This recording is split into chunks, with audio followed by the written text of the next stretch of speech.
Mayo experience. Mayo experience. Mayo experience.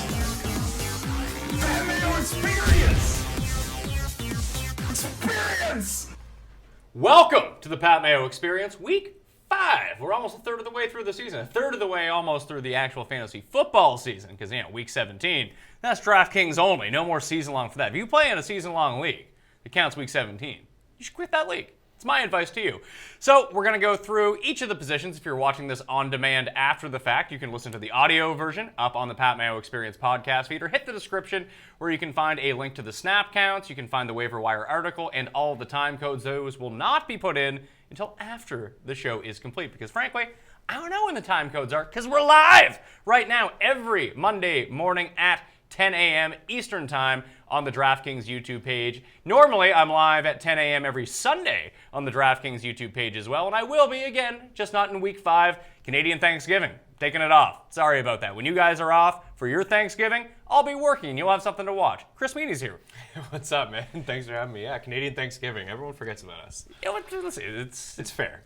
I mean, where we work in a predominantly American industry, yes. I can see how that could fall through the cracks. Yes. It's a huge advantage when it comes to working on American holidays, though. Only people with content out. Canadians. Yeah, Canadians. Yeah, absolutely. Yeah. And you know what? American Thanksgiving is a great time, of course, to get the 3 football games. Oh, of course. Yeah, it's like awesome. a day off. Yeah. You do the show, then you go watch football for 12 hours. Yeah. It's fantastic. Man, time flies. I remember last time I was here, we're doing so much prep leading up to the season, and already 4 weeks into the books, here we go, Week 5. It's unbelievable how much it just flies by. It really does. Yeah. So everyone out there, please do me a favor and smash the like button. Really goes a long way to help keep these shows live and free so we can get to your questions. We'll get to your questions at the question and answer period after we go through the injuries, the position, and we do a bit of a recap of Week 4. However, I did want to announce the winners for the Week 4 draws. At the beginning of every show, I tend to tell you what the draw is, and you leave your DraftKings handle after giving the episode a like, and boom. There's not on the Waiver Wire show. You just like that one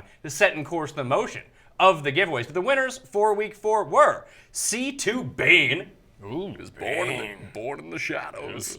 EDub1221, Yarm7777, and CK Bronco 18. The money will be put into your DraftKings account at a later date, probably in a few days. It just hasn't gone in yet. They've been pretty prompt with it since I got really upset, because there was one week where it was just it took 6 weeks for it to go. I think they changed the person who puts the money in. Oh, well, there you go. And then I lost the lifeline to who it was. That's I a good emailed change. 28 people. So it sucked. There's going to be a bunch of different stuff out this week. The UFC 229 is this weekend. Obviously, Conor McGregor versus Khabib. The show is already out for that. Cody Saftik from the Fight Network and Paul Shegg, my producer, the guy who's cutting the show right now. It came out on Saturday. So go check that out. It's a really fun show. Who do you got, Matt? Man, I'm not a big UFC guy, but I'll have to go Conor just because. I want to see Conor win. Paul's a big Khabib guy, but that's fair. Yeah, I just like Conor. He's the one guy I know. I mean, Paul and Cody know exactly what's going on. Those are the two best guys to listen to in the industry when it comes to UFC and picks and just understanding the sport and how to get the strategy to attack it. Because I know still a lot of people reach out to me oh, you follow UFC loosely. No. I'm not the guy for the UFC advice, but Conor, man. You know what? I'll do a DK giveaway. You do it. For this show, too. You got to do it after the fact, though, because I can't check the live chat afterwards. So come back after the live stream is finished, give the episode a like, leave your DK handle in the comment section, and let me know if you would burn a number 1 waiver priority on any player this week. You can answer no, which is super easy. And if you answer yes, please tell me who it is. I'm curious to see if people would be burning number 1 waiver priorities. And I think it depends on the size of the league that you're in. If you're in a 16-teamer, yeah, you probably would. If you're in a 10-teamer, no, you're not going to do that. Yeah, I have the number 1 spot in one league. It's a 12-team, and I haven't used it all year, and I probably won't. Some of the guys that we'll talk about off the top are probably already owned. Yeah. But in deeper formats, for sure, you can get by with using it this week. True. Let's get to a few questions here. The main question and answer period will be at the very end, and I'll tweet it out, and we'll be good to go. But Zach asks, do you guys value Allen Robinson or Demaryius Thomas higher rest of the season? I would say DT. Just that division. He gets Oakland again. He gets Kansas City 2 more, like tonight and another time. Yeah, the Chargers have been bad. I mean, you're right. That defense has been awful, but for me, it's Allen Robinson. I like the fact that he's kind of moved into the slot a little bit more, and he's just been getting some targets. Now, Trubisky obviously had a big game yesterday, but there's going to be some learning curves with him. He's missed Robinson, but I need to see more from Thomas. Like, the targets are there, the catches really just haven't been. I want to see it tonight. Like, if he has another stinker tonight, there's no way That's that tough. I can feel great about him over Robinson the rest of the season, but it's super, super close. I think I would just go with the safety of Demaryius Thomas. Like, you're not going to have these, like, giant explosion games like you might get from Allen Robinson. I just don't trust that Bears offense. Like, it seems like Jordan Howard got left out of the mix yesterday. He did. And then, like, every week someone's going to get left out of the mix, and when they're not playing Tampa Bay, I don't know if they throw enough to really support everyone. And Allen Robinson could just fall by the wayside. It's like Trey Burton. Like, we all kind of thought Trey Burton would be averaging like 7-8 targets a game, and just it's not what's happening. It's not. And people, yesterday was really nice to see, but also Tampa Bay, you mentioned their struggles on defense, but coming in, nobody had allowed more yards or catches to the tight end position. Surprise,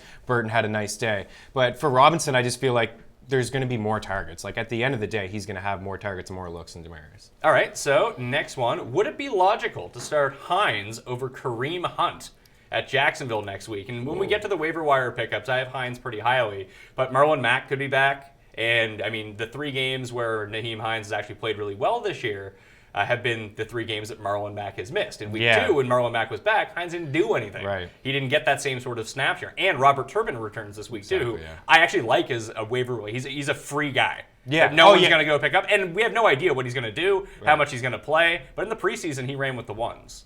Yeah, and I mean, in 16 teams, you're talking about leagues with 16 teams, those are the guys you can just pluck off the waiver wire. In my 14-teamer, I went and picked him up. I said this on Friday's show. Just go pick him up now. Don't even wait for waivers. Just pick him up so you don't have to bid with other people. It doesn't hurt to have that back depth. And yeah, Hines is not the guy who's going to carry the ball 10 times, and Wilkins hasn't shown that he can do that. And Mack has been hurt, 80% of his career, basically. He played most of last season with a shoulder injury, off-season shoulder surgery, rather, and now he's hurt again. So there's just numerous injuries with him. So, I mean, I'm starting Hunt everywhere, like over Hines any day of the week. But we'll even say, like, it's hard to project that out now. Like, I can't envision a scenario unless Kareem Hunt gets hurt, no matter how poorly he plays. Right.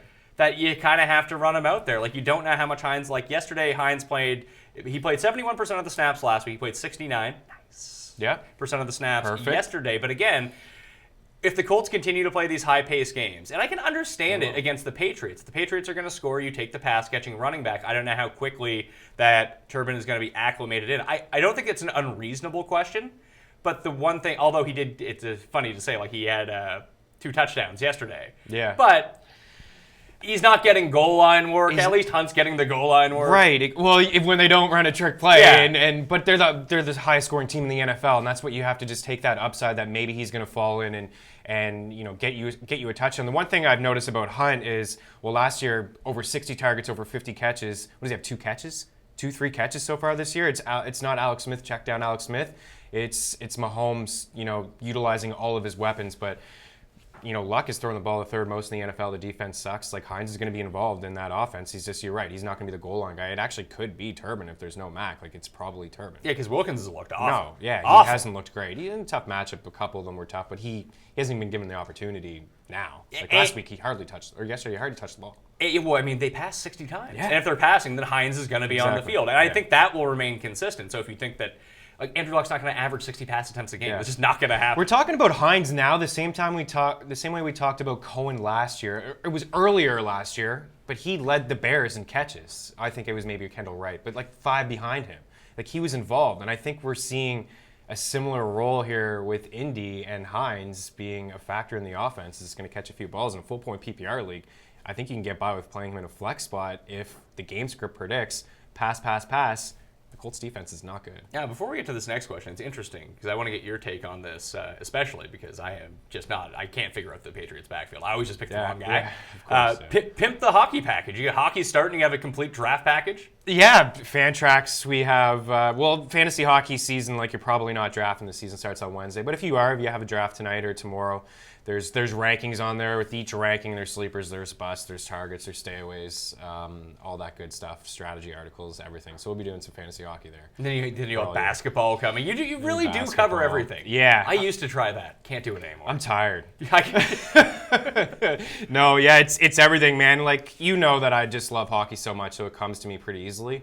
But yeah, it's basketball, it's football, baseball is now over, but it's playoff time and it's still exciting. So it's just a fun time of the year, man. Ryder Cup was over the weekend. Yeah, that was awesome. Ryder Cup turned out to be a very profitable endeavor for me. Yeah, that good was for you. fantastic. I loved Nice. it. But just lose baseball. Yeah. Once you lose baseball from your repertoire, you have time to do whatever you want. It's true. Because it's every day, and it's like, I know, it is every day. But, when you get into the summer months, there's not much going on, right? It's golf. Just start covering golf. Yeah. That's been the key. Or just do football year-round. People care more about football even when football is not happening than they do about baseball. You're right. Next question. Need a running back. Would you trade John Brown for Sony Michel? I love John Brown. Me I too. think that he's really good. But if you need a running back, I can see it. Yeah, it's all about context. So, like, I'd love to know who the other running backs are, but probably you drafted Brown late. Say he's your fifth wide receiver. You picked him up off the waiver wire, right? And maybe you're fine at the position. Well, if you're fine at the position, then if you had John Brown as, let's say, your fourth or fifth receiver, yeah, would you go higher end then? Because I think that's very fair value for what you project Sony Michel to do. Yeah. They're not going to get to play the Dolphins every week. They're not. That's one thing. But if you had Keenan Allen on that team, I don't know if Keenan Allen holds the same sort of regard as he did 2 weeks ago. Yeah. But one of that level of wide receiver and go get Kareem Hunt. Go get an injured Leonard Fournette for when he comes back, that kind of thing. Shoot higher. Or are you just good with Michel? You think he's good? I'm actually just good with Michel. I think this is the first time in a while, and we may fall into this trap, and certainly I probably will, is that we can trust two New England Patriot running backs here. I know, it's crazy to think, but we got Michel, who had 25 carries, which was the most of the week. And then we have James White, who had a couple carries, had a couple catches, like always, found the end zone twice. Both of them were utilized really well in the offense, and I think this is the first time in a long time where we'll be able to roll out Michel. I think we're confident that he's the goal line back there. He's going to get the red zone rushing attempts, and that's always been a valuable asset in the Patriots' backfield, whether it's been Blunt, whether it's been Burkhead or Lewis. Now Burkhead's on the IR, so I don't want to mess around with Fournette. I don't want to deal with him. I understand the skill set. And we have him on our team. Yeah, I know. And how frustrating is that going to be all year long? It's going to be. We have Gordon and Connor, which is great. Luckily, we have those two guys on that team. And Carson, Carson's another guy who's going to frustrate the hell out of us, because Pete Carroll, 1 week he's too gassed to touch the field because of preseason. And then he gets 35 carries and he's hurt. Yeah, because of special teams, and then he gets 35 carries and he's hurt. Yeah, so I think I would make that deal. I really do like John Brown. Flacco's throwing the ball a ton. The offense looks a lot better. It's a whole new, I think he's got a ton of weapons to work with now. Well, it's super schemy, too. Yeah. 3 tight ends. Hayden Hurst is going to be coming back. Willie Snead has been fine. He's done way more in one game this season than he did all of last year. He's actually looked on third down. He's reliable. He catches, and Crabtree has his drops right now. So everyone in that offense is being utilized. 2 running backs that can play a strong defense. I like Brown a lot, but for me, I just value running back so much more. I want a running back that's going to touch the ball 20 times in the Pats. So would you? This is another trade question for Sony Michel. Would you trade Calvin Ridley for Sony Michel? Because I would, actually. Calvin Ridley has, I think, 6 touchdowns on 19 catches. I think it's is he Will Fuller? Right. And I think he's the perfect sell high candidate. It's now, right? Yeah, it's not to say that he's not going to be good. It's yeah. just, even yesterday, 4 for 60 and 2 touchdowns.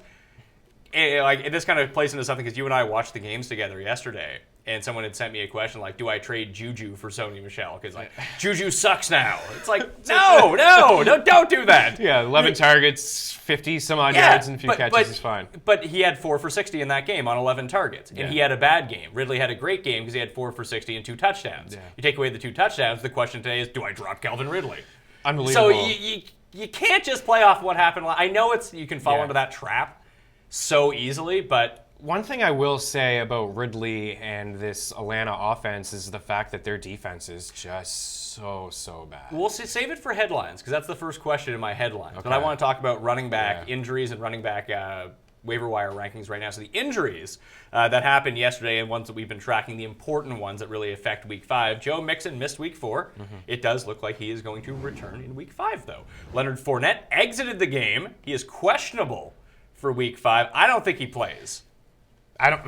As will be reflected in my rankings, I don't think he's going to play. And if he plays, like, how often is he going to get on the football field like yesterday? Yeah, How effective is he going to be? Devonta Freeman, his knee is expected to return next week. He's less of a lock than Mixon is to come back. Mixon almost played this week. Chris Carson, we don't even know. He's dealing with a hip injury. He could be back next week. He might not be. I would expect that if he was close this week, he's probably back next week. Yeah. Marlon Mack, we don't know. Yeah. Robert Turbin is returning from suspension in that regard. Darren Sproles with his hamstring missed Week 4. No clue if he's going to play. Corey Clement with his quad. No clue if he's going to play. So that's sort of the injury report. Mark Ingram we'll get to in a second. That awful Mark Ingram. Man, he's going to come back and ruin everything. I'm glad you're here to have an objective opinion on Mark Ingram. I feel like I hate him just as much as you because I own so much Kamara, like in dynasty formats from last year, like as a late pick. And this guy's on pace for like 24 touchdowns and almost 3,000 yards. Like, go away, Ingram. Just stay away. And like Michael Thomas sets records, like the most catches ever through 4 weeks of the season. Like I think he's had like 4 drops, not even drops. Like he's connected on, I think 42 of his 46 targets or something. Like it's just, oh man, those two are unbelievable. And Ingram's going to come in and he's going to cut into Breeze too. Because Breeze has always been a red zone passing back. Like, Kamara has over 30 red zone opportunities. That's almost unheard of at this point of the season, especially for, like, a running back who's getting involved through the air that way as well. And now Breeze is going to come in and, like, Ingram's going to get some touches in the red zone. That's what happened last year. I mean, the one... If we think back to last year, the Saints defense was a lot better. Now, was the Saints defense a lot better because they were able to effectively run the ball and shorten a lot of these games because they were running the ball more? Now they're less effective on the ground and just grinding it every single play. So I guess Ingram comes in. Like, what would you say the split is between them? Like 70-30? I don't know. Like, Ingram's... he just feel like he's going to be involved. Like he, as good as Kamara is. If you're Kamara, do you start like spiking his coffee with PEDs? You're like, oh, sorry, Mark. I don't know how they can't continue to give the ball to Kamara almost every single other play. You know what I mean? But it's just what I noticed last year, and everyone said like Ingram. We joke about the previous years about not getting the ball and Hightower getting the ball and Peyton not liking him, but or tripping over the 2-yard line. Or snubbing me at Super Bowl Radio Row. Yes, or that bad guy Ingram. I know, yeah. Horrible person. I mean, Peyton should just cut him. Like, come on, man. So yesterday, Kamara played like they released Jonathan Williams, and they had just had Gillisley, Dwayne Washington, Kamara yesterday. Kamara played 84% of the snaps, Gillisley 7, Dwayne Washington 3. Like Ingram's gonna play more than 10% of the snaps. Yeah, he can catch. He's a goal as good as Kamara's been in the red zone, but you look at last season and Ingram was a top 10 guy in red zone rushing attempts. He just got the ball and he's gonna get the ball. It's a high-powered offense. Do you think that the torch has been passed a little bit? That now we see like a 70-30 split with games where it's like some games will be like 50-50, 55-45, but the majority of games will just lean on Kamara. Yeah, I do. I think if the Saints defense ever shapes up, and it was a good sign yesterday. I know it's the Giants. It's the Giants. But at least it was positive. There were some positive takeaways. I thought the defense played a lot better, especially Lattimore, who was able to play good. So I think if they get into game scripts where their defense is fine, maybe they lean on Ingram a little bit more and just a few more carries instead of just handing off. Like Kamara is just, it's crazy what he's doing. Like he's hardly getting any carries, and he's just coming up with monster games. Like, it's unbelievable what he's doing. It's like, even if he doesn't score, he has monster games. He hasn't had one bad game yet in his career. Even the game that he got concussed on a Thursday night game, he had one drive, and he still ended up with like 7 points.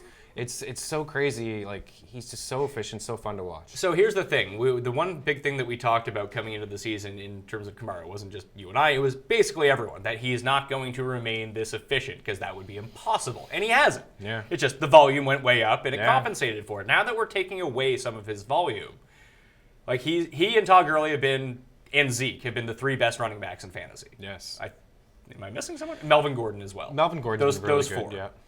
Just through 4 weeks. So does Kamara stay on that tier with them, or does he fall behind? And I guess the bigger question is, what do you think the narrative surrounding him is going to be by the Kamara owner in leagues out there? Obviously, it's going to be different. There's no standard for everyone else. But do you think that they'll want to sell him to try to cash in high? And do you think the move is to go buy him? because you might get him for less than he's actually worth. I mean, I'd love to have him. I mean, in the leagues that I have Kamara, I can't even imagine wanting to trade him. Or like, if I can get 2 for 1, maybe my team I don't have great depth. Maybe my other running back is a Fournette, and then I'm looking at just scrubs. You know what I mean? Like, and then maybe I want to trade him and I get 2 pieces. Maybe I get a wide receiver 2 and a running back 2, or maybe I can buy low on Howard, or maybe I can get Hyde and I don't know, another wideout. Like, but I'm thinking, like, if I have DeAndre Hopkins, like, if there was no Mark Ingram that existed, yeah, the Kamara owner would never trade No. Kamara for DeAndre Hopkins. No. But that might be available today. And I don't even know if that's a good trade or not, because Fuller's banged up now. Hopkins probably going to end up seeing like 28 targets a game again. The thing is like, if you have Kamara, you're probably 4-0. Like, in every cash game on DK, Kamara's in the lineup, and you're winning. You're not the millionaire maker winner. Right. And that's how you kind of make your lineups a little bit different in tournaments. You fade him a little bit and you go elsewhere because he's so expensive. But every lineup that I put together in cash, in double ups and 50-50s, has Kamara, and I'm successful because he's just so dominant. Yeah, he scores like 40 points again yesterday. We'll put it this way: like the cash line was higher yesterday than I've ever seen it in a 50-50. It was almost you almost get 200. Yeah, it was around 200, and Kamara still ended up with like 20% of the points that you needed to get to the cash line as one guy. Yeah. So that's why you pay up for him. Yeah, I mean, if you're the only way I would think about trading him is if you had him and you were just off to a really slow start. Like, you have Kamara and you're 1-3 or 0-4. Like, you have the best player in fantasy football and you have a losing record. You obviously need balance on your team, so you need to think about trading 1 for 2. But is he worth as much today with Ingram returning as he was 2 weeks ago when people forgot that Mark Ingram existed? Yeah, this is his peak. Like, this is what he's worth the most. Like, when Ingram comes back, he's going. But people know that when they're trading for him, though.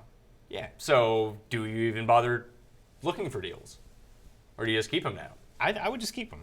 I honestly would. I would just keep him. Like, I'll go to a Kamara owner like this week and say, "Hey, Ingram's coming back. Yeah, here's Odell Beckham. And they'll Give tell me me like to go to hell. Like, you're not getting him. Now, if he has, let's say because they don't play till Monday night next week. They play against the Skins coming off the bye week. It's not a great spot for them. I mean, they're back at home, but Washington off a bye, fully rested. The defense has been pretty good, AP too. revenge game. AP great coming off bye weeks. Oh, baby. But it's weird that he's not going to be on the DraftKings main slate.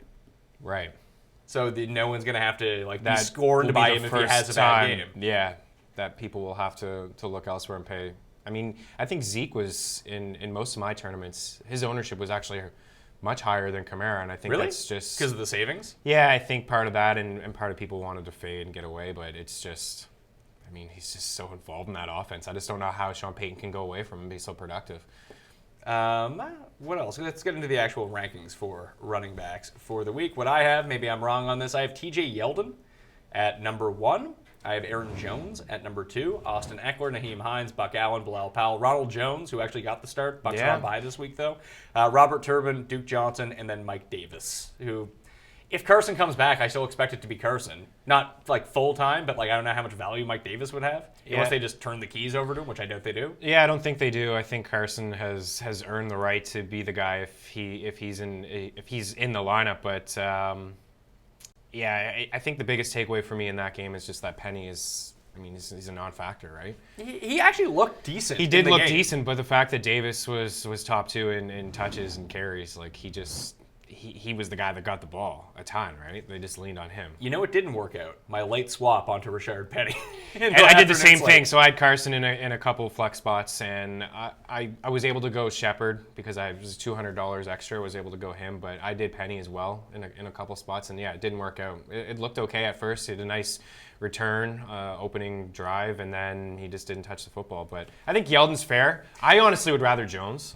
The thing with Jones is let's go look at what they did yesterday in terms of the split. Like they all he had 11 carries, Williams had 11 carries, Montgomery had drives dedicated to him. So you really need to think it's a lot like the Kerryon Johnson situation where people were so gung ho and come in their pants about Kerryon Johnson. It's a good thing he scored a touchdown yesterday. Right. He scored a touchdown and didn't even have a good game. No, I know. And why? Because he played 37% of the snaps. Theo Riddick was on the field more than he was. Theo Riddick had more snaps than him, 25, and Blunt was close. And we can all sit here and laugh and joke about Blunt all we want, about him not being efficient, but he's on the team and he plays. Yeah. And every time he's on the field, Kerryon Johnson isn't. They knew it, and that's the reason why Blunt went there, right? He was familiar with the coach, having been in New England, and they even told him, listen, we're going to draft a running back early. That's fine.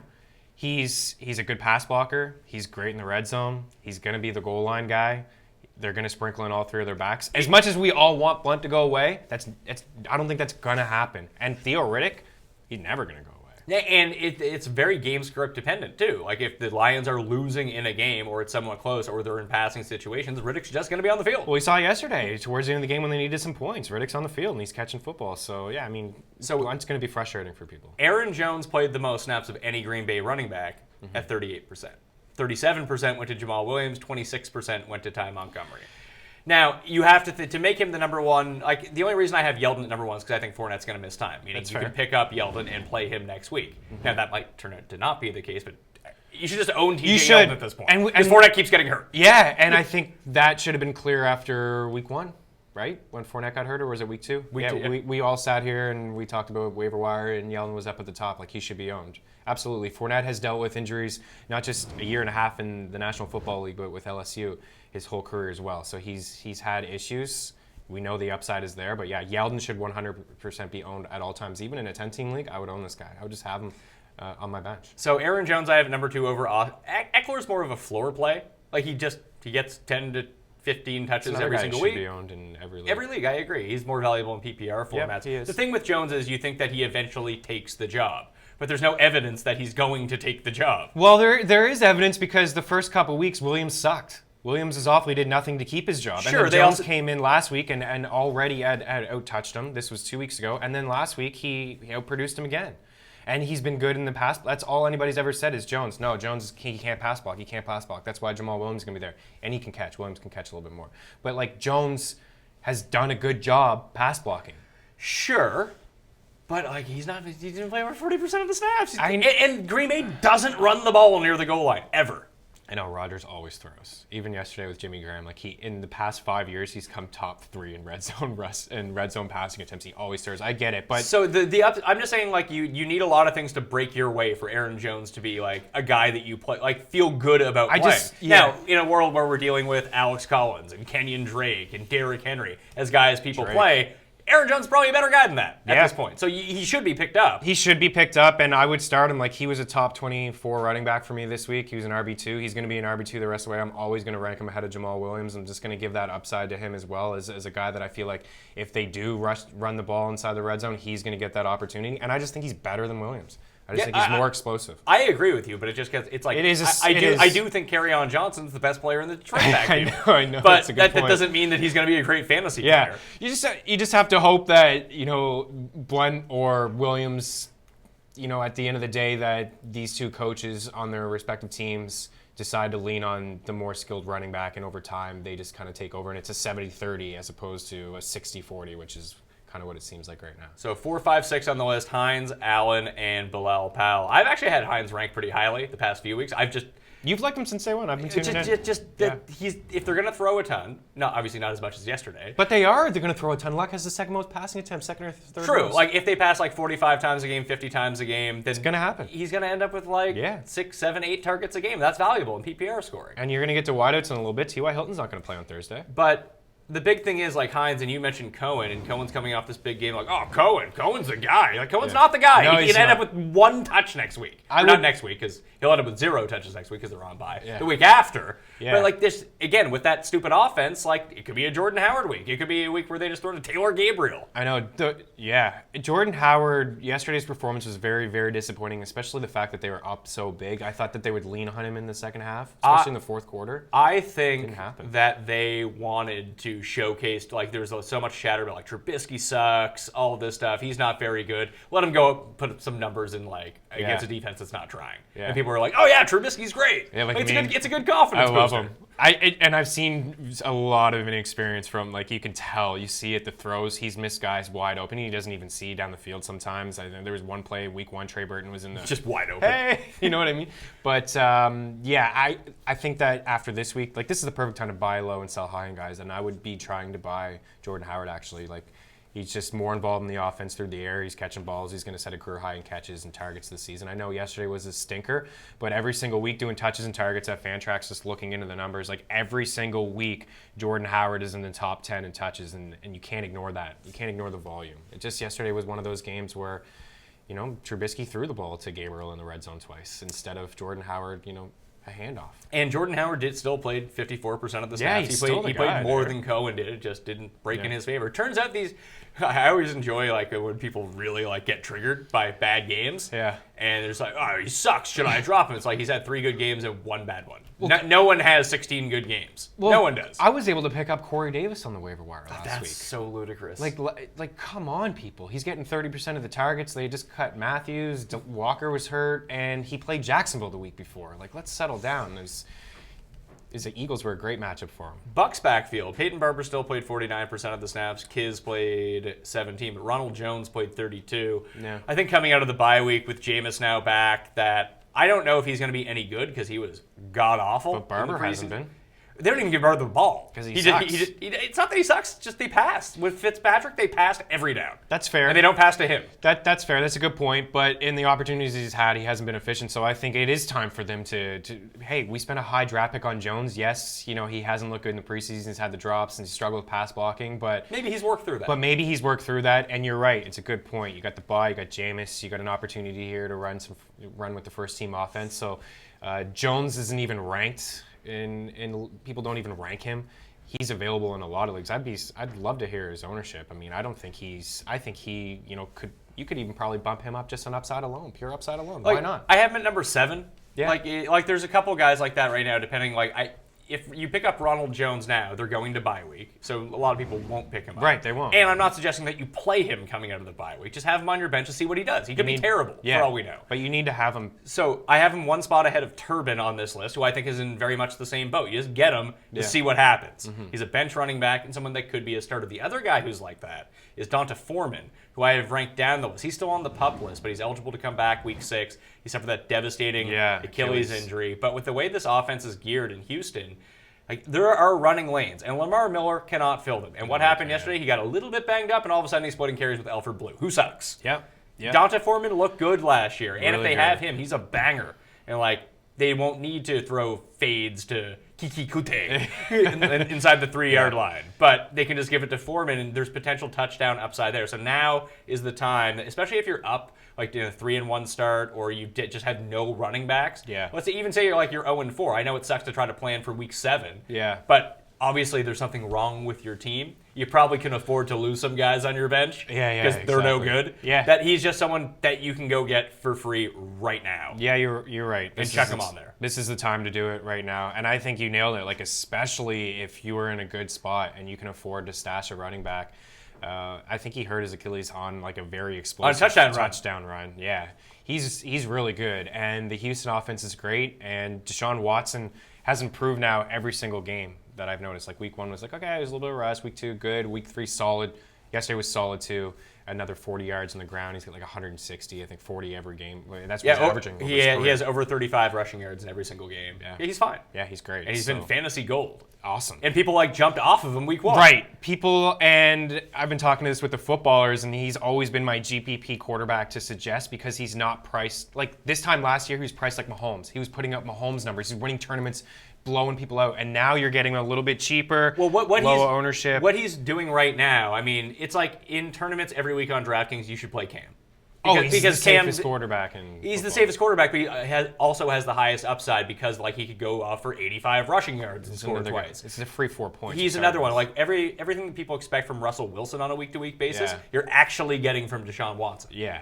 So yeah, for sure. A few headlines. You want to talk about this Falcons situation. Is Matt Ryan a top 5 quarterback the rest of the season because the defense sucks so much? That's what you said to me. I said that to you yesterday. Yeah, I believe that. And I was so down on him because last year he had 0 games with 3 touchdowns. He only had 5 games with multi-touchdowns.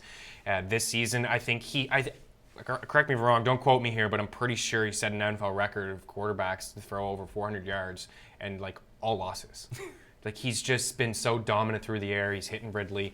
Julio's getting his besides, the red zone. He's not getting touchdowns. Here we go again with Julio. But the defense is so awful, man. It's so bad. Like, they have so many holes. Guys have been hurt. Every single week somebody's dropping. Even Beasley got banged. He ended up coming back into the game at, like, you're down now your best defensive player, and now you have no pass rush. That's bad. And everyone knows it. Even the Falcons know it. The whole narrative going into the last week is last year they allowed 110 catches to running backs, the most in the NFL. This season it was 35, the most in the NFL. And yesterday, what we see, Gio, a huge day from him.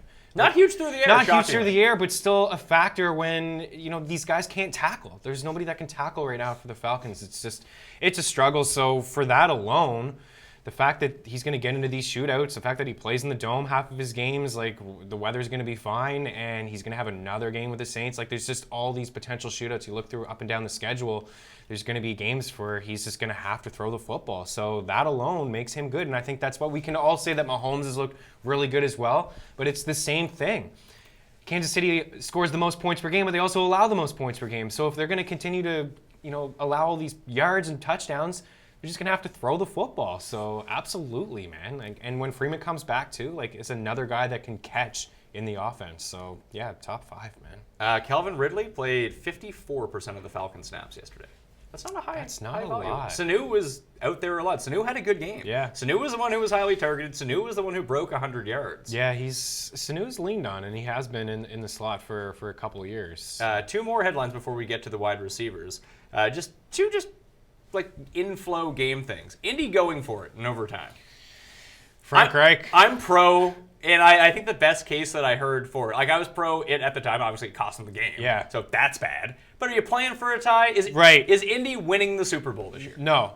So now you set a culture of this is what we do. Whether it works, whether it doesn't work, whether it's boneheaded or not, whether you think that, these are situations where we're going to go for it. Because, especially coming from Philly, you go for it here. You try to win, and we're better off going for it here than punting. We'll take the loss. We take the loss. But if we get this, we probably win the game. That's exactly it, man. It's from Philly. Look at what they did last year. Nobody went for it on 4th down more than Doug Peterson and Frank Reich last year as the offensive coordinator for the Eagles, and nobody was more successful. Look what they did in the Super Bowl. And the percentages were out there. If the Eagles kicked the field goal, they had a worse chance to win that game than just even going for it and getting that that touchdown. So I have no problem with Frank Reich. What are you going to do? You're going to tie? You're going to be 1-2-1? Like, who cares? You know what I mean? So this is the culture that he's setting there. He told Andrew Luck. Andrew Luck was all about it. He put it on himself. He said he's sick to his stomach. He couldn't make that play, but if you make that play, maybe you win the game. And you're talking about, wow, Frank Reich, this is what he's setting. My phone just dropped. This is the setting. This is the culture here. We're going to go for it. We're going to try to win football games. I'm going to trust my quarterback and trust the play. I'm okay with it. 5 weeks from now, if you have a chance to make the playoffs, it's a different scenario. It's a different story. Maybe you punt that ball away and you get a tie. Maybe you get into the playoffs. But you're starting earlier in the season. You got 1 win. Let's go for it here. I'm fine with it. Reich said himself, I'm going to go for that 10 times out of 10. See, I like it. I like to hear that. Like, I remember, probably 2010, I think it was. People remember the Belichick play where he went for it in overtime, and they didn't get it. They tried to throw a pass to Kevin Falk on 4th and 2, and they turned it back over to Indy. Peyton came down and scored a touchdown. But it was still the right move. You get the first down, you win the game. You win the game. Yeah, I'm okay with it. And I'm fine with it. What are you going to do? Punt to Peyton? So now he has to go 70 yards instead of going 30 yards? He's still going to do it. Even more to like Hines. Just that team's going to go for it on go for it. And he'll be on the field. He'll be on the field to catch the ball. Yeah, I was fine with it. Originally watching, it was like you. My first initial thought was like, what are you guys doing here? What's going on? Kick the ball away. You just lost now because of that. But looking back at it and thinking it over, I'm all right with it. Frank Reich, I like him. You and I talked about this too at the end of the Atlanta game, the 2-pointer that they went for when Cincinnati got up by 1. And I don't know if this is just me overthinking this or what's happening, but instead of kicking the extra point when you go up 1, there's 8 seconds left on the clock or 7 seconds left on the clock. Instead of kicking the extra point, instead of going for it and trying to throw a pass into traffic, which Andy Dalton did, just take the ball and spike it. Yeah. They're not kicking a field goal to beat you. They're either scoring a touchdown on a return or the game is over. So why give them the chance to return it for 2 points and beat you? That happened to Atlanta versus San Diego 3 years ago, or Kansas City, whoever it was. Yeah, I know. Just spike it. Just stop the game. And would Lewis finally be fired if No, Lewis cannot be fired. He can't be fired. Until Hugh Jackson gets fired, Marvin Lewis is not allowed to be fired. Hugh Jackson, man. The refs had it in for the Browns yesterday. Oh, I know. That was brutal. It was really bad. That was brutal, I've never seen that call overturned before, ever. It's just, like, Every week the Browns, they find a new way to get screwed. It's every week. Well, they took these a touchdown. guys, They took a touchdown off the board for him, which I think may have been like a makeup call for the fact they basically took a Marshawn Lynch 60-yard touchdown off the board by calling it earlier in the game. Yeah. But that spot, like you don't see that spot ever, and it didn't look like it should be over.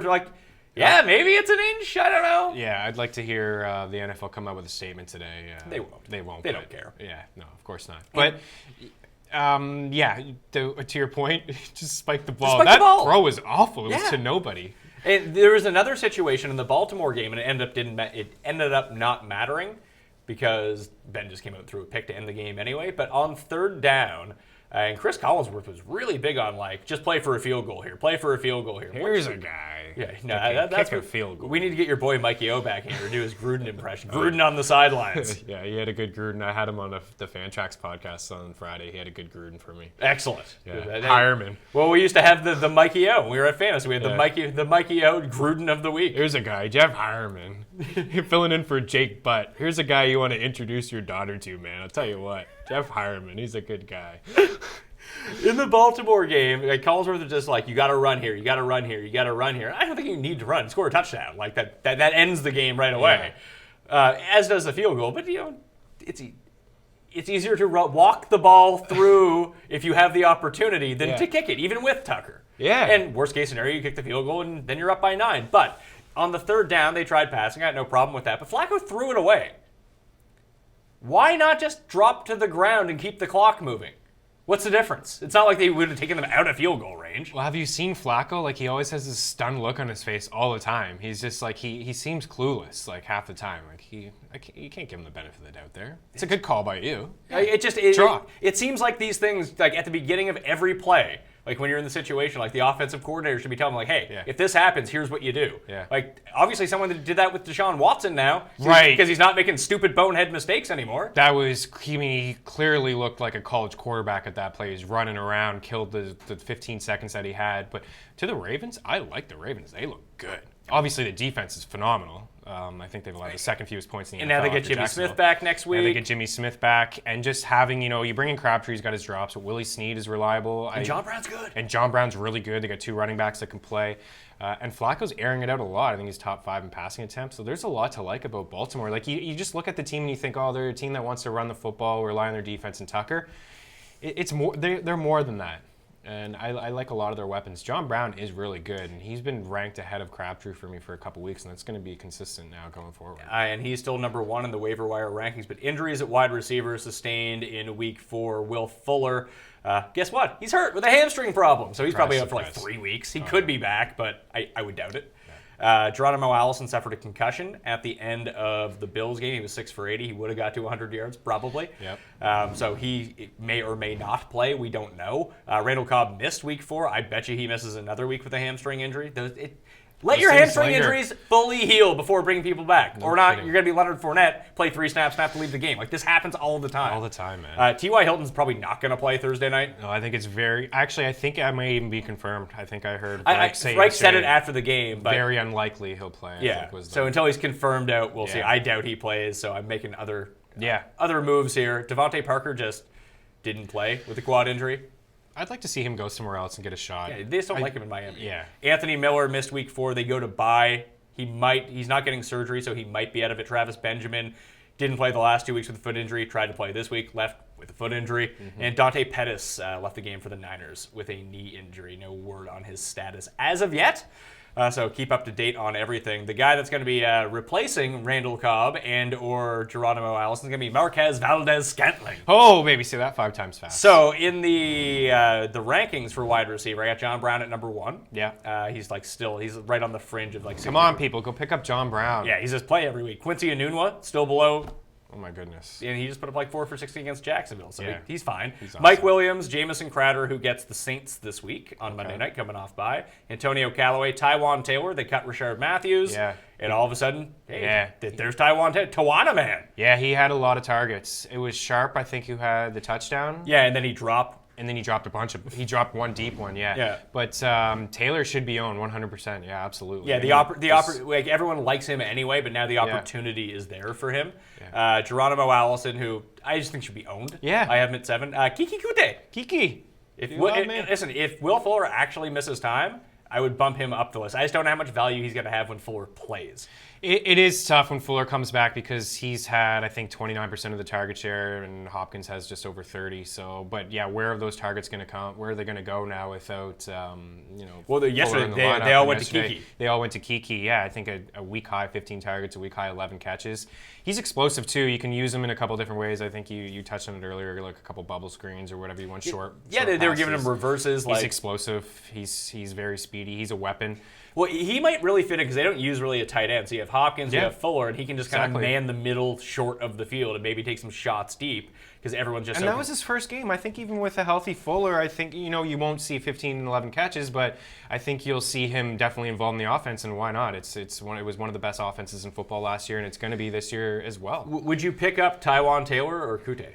I would pick. And I'll learn how to say his name correctly here. At one point. Kiki Kuti. Kuti? Kiki. Kuti. I would pick up Kiki because I just think there's more upside in that offense. Like I don't know where the ceiling is with the Titans. I know we touched on this yesterday. Now they had Mariota looked pretty good. His numbers at the end of the game were pretty decent. They had to play some catch up in the second half, but I don't know where the ceiling really lies with this Titans offense. Like their defense is fine. I don't know where they're getting all their points from. Like Corey Davis is the guy that I want, and then after that it's like, eh. So I think I'd rather Kiki. I just like the ceiling that he provides in that offense. I like Watson a lot. And Fuller. Again, that's the bottom line. He's super soft, man. Yeah, well, he has soft tissue injury. Very soft tissue. Just like Elshon did for you. He was the perfect sell high candidate. Last year, 7 of his 13 catches from Watson went for touchdowns. This year, he's scored a touchdown in every game he's played with Watson. Yeah, I know. 100 and over 100 yards in a touchdown week 1, over 100 yards in a touchdown week 2. I don't think those are the exact weeks, but his first 2 games with them. So I would almost actually consider the flip side of that. Yeah. People know that he's hurt. They know he's an injury risk. Now you can buy him. I would just go buy him right now. Right. And just it changes so quickly. Know what you're getting from him, that he's a guy that's going to be hurt, but when he plays, play him. It changes so quickly. Last week I was able to trade him for Hyde. I love that. And now this week it's like, well, now I'm going to go try to get Fuller everywhere I can. Like it changes so quickly from week to week. It's all about what have you done for me lately, and every time somebody's dinged up, you can buy on the cheap. The guys that really filled in for Andrew Luck, or not Andrew Luck, T.Y. Hilton yesterday. Chester Rogers seemed to be the biggest benefactor. Yeah, I assumed it would be like more targets for Ryan Grant, but it wasn't. No, it was Chester Rogers, especially at the end of that game. That's who Luck leaned on a lot, and I was kind of surprised about that. But if he gets the Patriots, not a bad matchup. No, I mean, again, Colts defense not good. Andrew Luck going to throw the ball a lot, and it's going to be a thing that we're going to see. Whether we can joke all we want about downfield, he can't throw the ball downfield. He can't. But Rodgers doesn't have to go all the way downfield. I thought he looked better throwing balls down the field. And he's going to. Man, he hasn't played since 2016, right? Like it's going to continue to get better. He'll build some strength in his shoulder. It's fine. Zach Pascal was the other one who ended up with 10 targets yesterday. But it seemed like at the end of the game they leaned on Rodgers over Pascal. And he had that touchdown too, right? Pascal. Very early, yeah. Yeah, and like in a 16-team league, I would think about Pascal. Yeah, like if you needed someone to play this week. If T.Y. was like, if that turned out to be like a 3-4 week injury, then we're seeing like 3 of those guys and 4 with Hines being sprinkled in and the ball being spread out probably pretty evenly. So the rest of them like Christian Kirk, Mohamed Sanu, guys that are just on the waiver wire every week. Willie Snead is interesting too. In a deeper format. Just a deeper I'd rather take my shots on Tywan Taylor and Kiki. Me too. And those guys are available in deeper leagues. Yep. So like the guy like the John Browns, Ian Noon was the Mike Williams, like they're owned in like 50-60%. Yeah. Like Kiki and Tywan are owned in like 3%. Yeah, they're hardly owned. Yeah. So let's move to tight ends. A lot of injuries Rough week at tight ends this week. We had Gronk left the game with an ankle injury, the one that he came into the week with. I think it's because they were up by like 30 points and had a short week. Yeah, that's fair. So you just do that's that. So he's probably going to play. Hayden Hurst sat out again. He's probably going to be back next week, though. I've picked him up in places where no one has a good tight end, basically. Right. So pick him up, see what happens. Baltimore likes throwing to tight ends. They love drafting them. They love having them on the roster. Walt Disley. He gone. Yeah, he done for the season. Same injury Jimmy Graham suffered. Tyler Eifert, he gone. Man. Broken ankle. Just bummed about Eifert. Like, I feel bad for that dude. Well, after his first touchdown, Tim Andercutt should not have texted me being like, he might be the best tight end this year. And then he's out for the year, of course. Evan Ingram missed week 4. No word yet on whether he's week to week. He's week to week, so he might play. He probably won't play. Yeah. Get your 3 for 26 out of Red Ellison again. He's just a touchdown or bust type guy. Jack Doyle. Do you think he plays on the quick turnaround on Thursday? I doubt he does. I doubt he does. Yeah, he hasn't even, everything that I've read, he hasn't even come close to touching the practice field over the past couple weeks. So yeah, I mean, I think people who have Ebron, I know he's frustrating at times, but he's a red zone threat. He got another touchdown yesterday. Whatever. Yep. If he's going 10 to get targets. Yeah, if he's going to get 10 targets, catch 3 to 5 balls, and half of his targets be in the red zone and get a touchdown every 2 weeks. That's awesome from the tight end position. If Jack Doyle is out as bad as Ebron is, he's a top 5 What has he tight got? end. He's got 3 touchdowns, Yeah, is he not? he's a top 5 tight end. Absolutely. As long as Doyle doesn't play. And he should have had one against the Eagles in week 3. He boxed out beautifully. He just, classic Ebron, he dropped it, but he's fine. The one I'm really concerned about is O.J. Howard.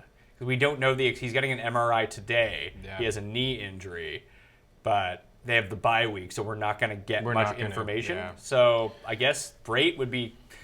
O.J. Howard's worse with Winston. Yes. Just on the whole, because Fitzpatrick really liked throwing to him. Yeah. But Brait, if O.J. Howard misses some time, could become viable. He really could. Yeah, he really could, because if you look at him over the past couple of years, he's been right near the top in red zone targets, even overall, but certainly in tight ends top 5. So it's a good call. So tight end rankings for me for the week, I have Vance McDonald at number 1. Yeah. I feel like he's pretty reliable just to plug and play every week. He's not going to do great things every week, but he has a floor, unlike most guys. And the offense has got a high ceiling. I put Austin Hooper at number 2, mainly because they're playing the Steelers. Yeah, it's a good matchup. Hooper was frustrating yesterday. Yeah. I wonder if keep going. Did you see who caught the touchdown for Atlanta? His name is Logan Paulson. Yeah, I know. Ricky Seals-Jones, Tyler Kroft, Hayden Hurst are my top 5. Kroft's interesting, but they have C.J. Uzomah, and then they have another guy they'll probably bring up off their practice roster. His name's slipping my mind right now, but he was strong in the preseason. But for Kroft, 7 touchdowns last year. Yeah. 14 games without... he's in that touchdown or bust category. He is.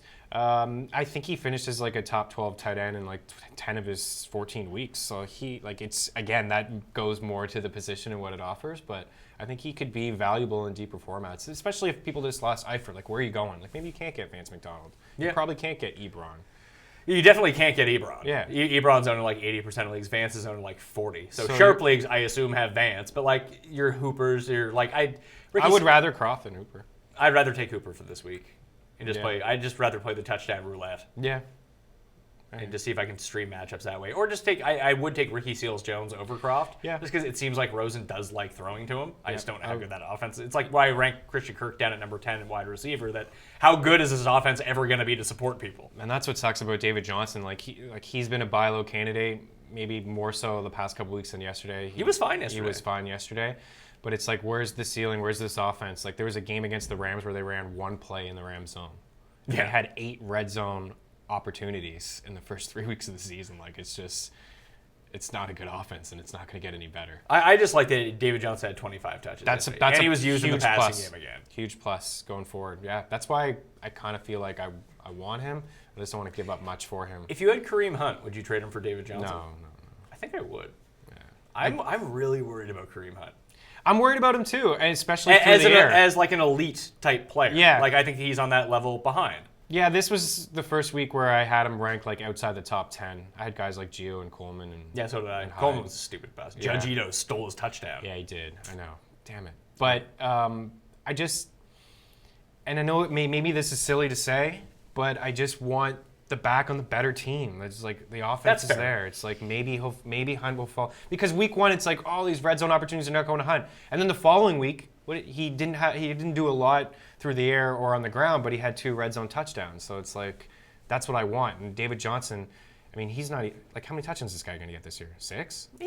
That touchdown's so iffy. I know it's so iffy. He's in a worse spot to score touchdowns, but I feel like in order to outproduce him PPR wise, at least fantasy, Hunt might need to double his touchdowns. Yeah, PPR it's a lot closer. It's a lot closer. Quarterbacks streaming for week 5. I got Alex Smith ranked at number 1 at New Orleans. Seems like a pretty good matchup. I'm going to play that guy.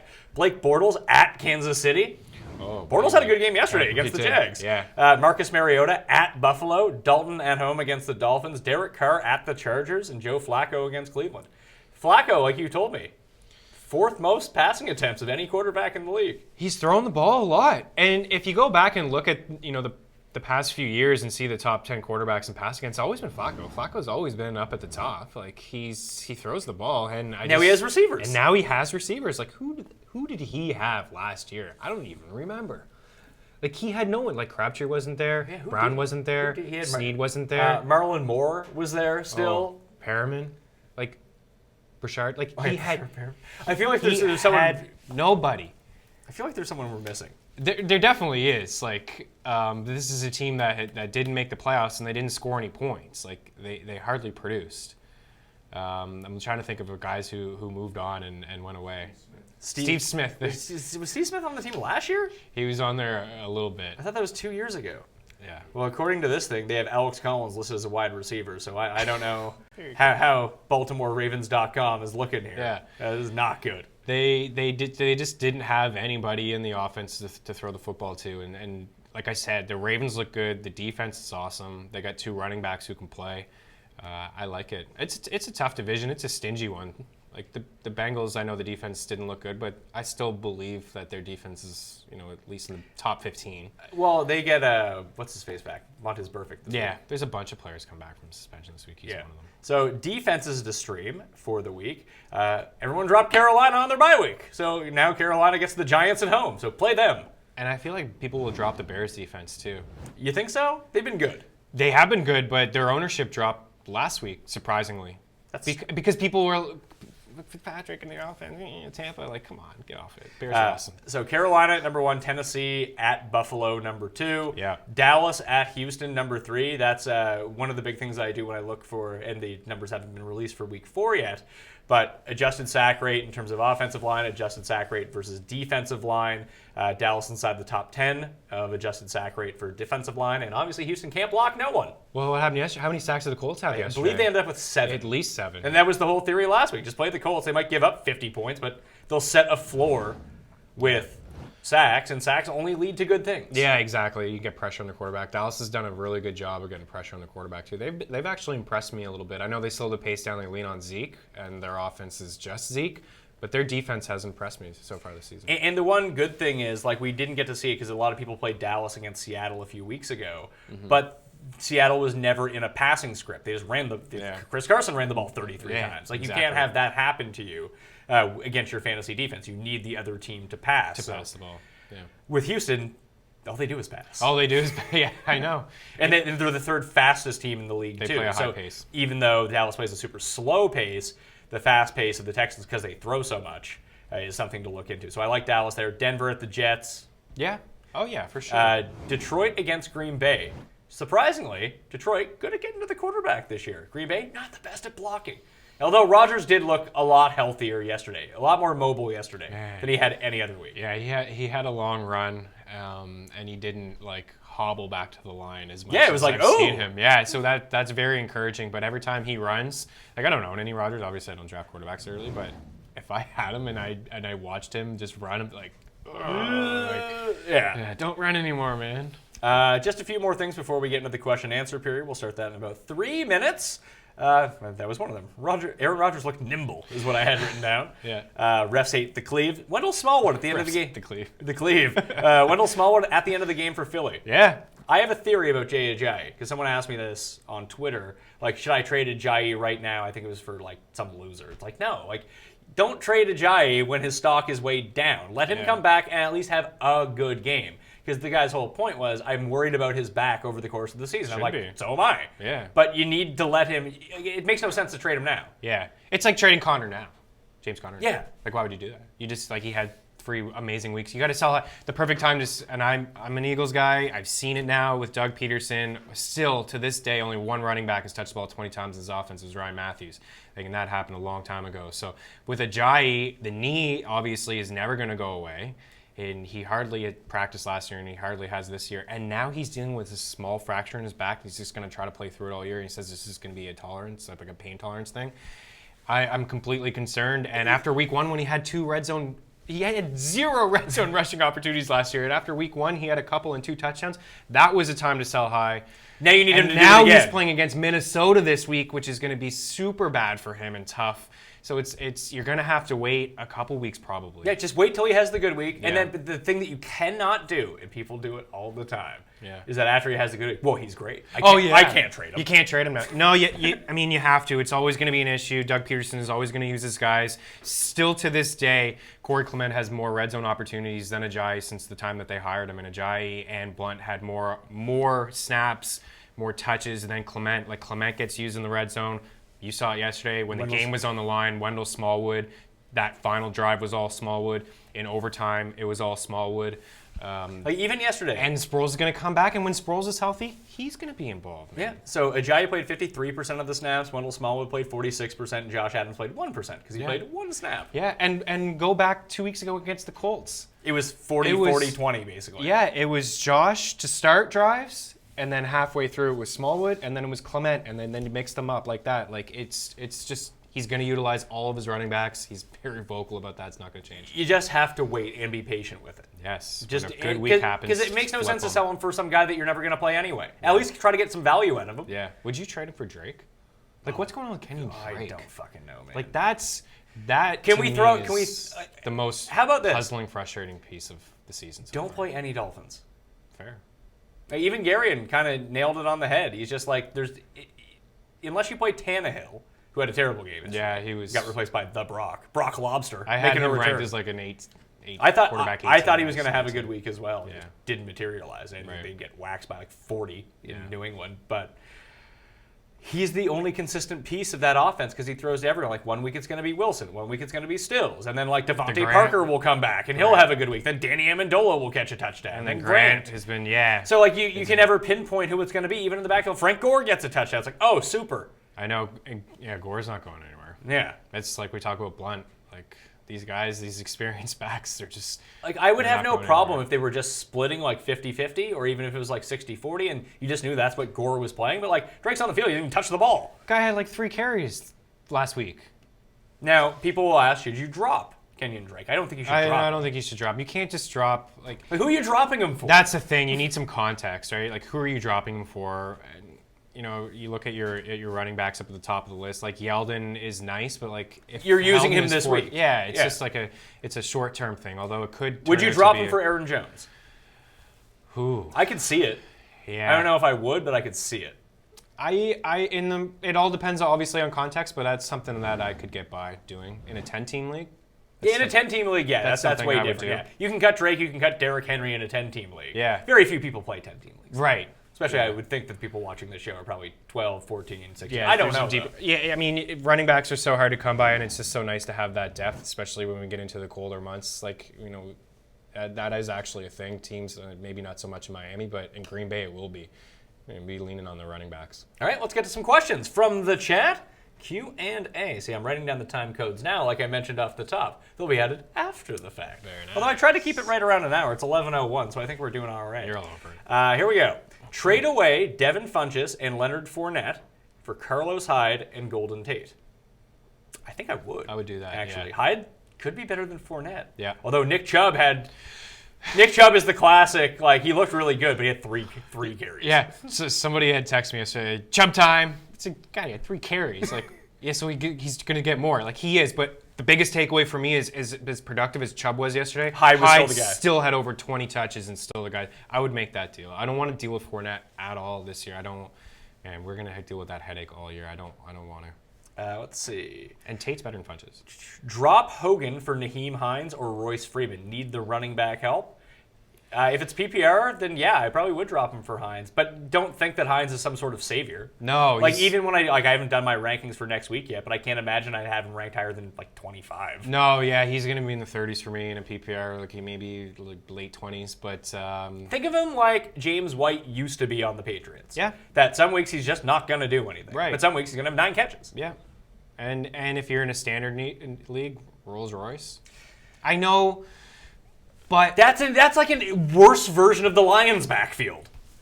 yes, but like things can change so quickly. Like he's still only played 3 NFL games. Sure, but And so if- is Lindsey, who looks way better.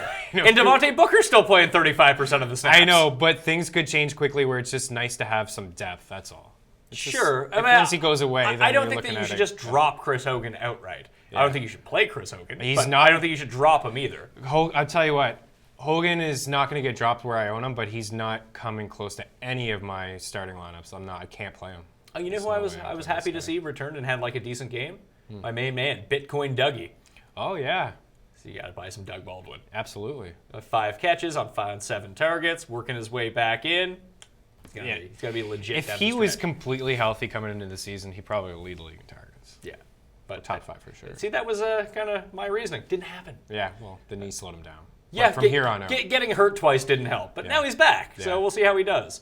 Who are the top buy low running backs? That is an impossible question to answer, I think. Yeah. You said Jordan Howard, but do you really think the Jordan Howard owner in your league is going to be like, I need to get rid of Jordan Howard? Probably not. No, it's funny, though. I'm in a league where... I think Marshawn Lynch is still a buy low running back. 'Cause no one wants him, and he's good every week. He is awesome. He looks so damn good. And coming off like an overtime game where he had over 150 total yards, people will be like, oh, I should sell Marshawn Lynch. No, he like Carlos Hyde is a buy low. Yeah. People are like, Chubb's going to take his job. No, he's not. Yeah. Just buy Carlos Hyde. Love Hyde. We talked about Drake, but I think you can get him pretty cheap. It's a really You can probably tough pick situation. Drake up off the waiver wire. Maybe after you this wait week. until Thursday and you go ahead and you pick up Drake. I think Howard is, like, I'm in a league with Kamara and McCaffrey, and I'm trying to get more balance on my team and trade away Jordan Howard, and there's a stink on him. Nobody wants him. I don't want Howard. Would you buy Devonta Freeman? I think you could do it cheap. I think the last 2 weeks have kind of shown that Freeman might just be way better than Coleman. Yeah. But you always have to worry about the split, and he's You injured, do. But Coleman was pretty successful in the first couple games, especially the first one. He was successful last year, too, when Freeman wasn't on the field. But I think that there's buy low opportunities with guys that get hurt. It's certainly a risk. Like Mixon and Freeman last week, maybe even still this week, maybe not so much Mixon because he's coming back now, for sure, it seems like. But those are guys that you can buy low on. would it be advantageous for me to trade away Dion Lewis for Geronimo Allison or Keelan Cole? I don't think so. No. Like, Keelan Cole and Geronimo Allison aren't significantly better than guys you can pick up off the waiver wire. Yeah. Like, I think you could potentially get more in terms of a package with Dion Lewis to trade up a little bit. He says he has Zeke, AP, Jamal Williams, Penny, Ronald Jones. I don't know if I'd be wanting to give up Dion Lewis with those running backs, to tell you the truth. Yeah. His receivers aren't good, but neither is running. He has Zeke, and AP's good once every third week. That's the thing with AP. Like, he's been guaranteed those red zone opportunities and touches, but he hasn't been as efficient. It's like every other week with him. And for Lewis, we talked about the targets in Tennessee. He's second on that team in targets. Like, he had another good game through there. Like, Eagles are a tough team to run on. So and they just passed Dion. on him. Yeah. So. Also, a good week if you have Derrick Henry. Trade him after next week when they play the Bills. Yes. Man, he can't get it. There's just so much talent. I just feel like there is still a lot of talent and skill with him, but he just can't hit the holes. And their offense is so, like, they do him a disservice because anytime he's on the field, the other team knows that Tennessee's going to run. I know. This happens And to he a just few gets running hit backs. behind It's the just line like all it the doesn't time. work out that way. Yeah. Time to drop Marquise Goodwin. I think you can. Yeah. It sucks to be that guy who drafted him in the 5th round. Surprise, surprise. I know Garoppolo got hurt, but that was one of the biggest busts for me heading into the year. Trade away Will Fuller, John Brown, and Carlos Hyde for James Conner and Juju. Ooh, you're getting James Conner and Juju. Who are you trading again? Will Fuller? Fuller, John Brown, and Hyde? Yeah. I mean, Conner still has a shelf life because Bell will probably be back. Yeah. Unless he gets traded. Will he be back? Yeah, he has to come back after 10 weeks if he wants to be able to be eligible for free agency next year. And he's not going to give that up. No, he's that's not the only gonna- thing. yeah, he's not gonna give Although that up. we did see why he's sitting out yesterday. All of a sudden, that team is in the bottom of the division. Well, Pittsburgh. Pittsburgh is. I spent with Earl Thomas. Oh, right. When people on Twitter cyberbully Earl Thomas to come back and play when he wants to hold out, what happens? He broke his leg. Yeah, I mean, I feel super bad for him, and that's why he sat out, and that's why Bell's sitting out. Like, it's at the end of the day, you have to look after yourself and your family, and you can't be just. So what's Earl Thomas getting? He might not play next year. Yeah, no. So now he's out $30 million. Yeah, I don't blame him for flipping off the sideline. Yeah. Ingram, Brown. Oh no, see, we're not doing start-sit questions here. Sorry, we haven't done right. It's fucking Monday morning. Get over yourself. Drop Duke Johnson for Naheem Hines? Yes, I would. Yeah, you can. Duke did have his best game of the season, the most touches. That's great. But yeah, Hyde is the guy there. Yeah. Hyde's the guy there. With Hines, he can still kind of be the guy. Yeah, and there's And Luck throws more. Luck throws short more. Yes. And they're constantly in losing situations. Absolutely. Pat, trade Demarius Thomas and Adrian Peterson for Lucky Pierre Garçon and Keenan Allen. Yeah, I think so. He says he's deep at running back and can afford to give up AP. I mean, that's basically a trade Demarius if you don't need AP. Yeah. Now, you're enhancing one of the other teams, but that's okay. Yeah. You get Keenan Allen for Demarius Thomas, you That's make a that win. 100 times out of 100. Yeah, you just look at the other as a wash, like Garcon. Yeah. Yeah, Carson you're never going to use. Yeah. You could probably drop him right away. Yeah, I was in on him, so that was my bust. Everyone drafted Goodwin early. I drafted Garcon late. The thinking key I was a G. don't draft any of them. and now here I am dropping Garcon everywhere. Sanders or DT tonight? I think it's Sanders every Yeah, week. it's Sanders every week. It's just Not to say that he'll outscore DT every No. week, but it's just yeah.